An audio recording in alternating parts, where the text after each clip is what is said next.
Before ordering your Eliason door, it's important to measure your opening correctly to ensure a perfect fit. It's easy and takes just a few steps. First, measure the width of the opening in 3 locations: top, middle, and bottom. Write down each measurement.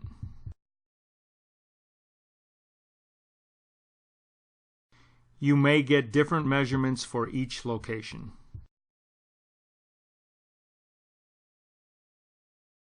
Use the smallest measurement as your final opening width.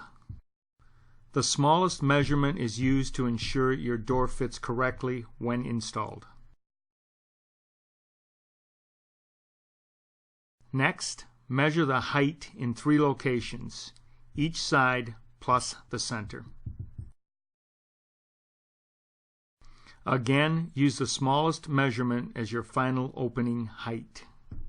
Finally, measure the depth of your door jamb opening.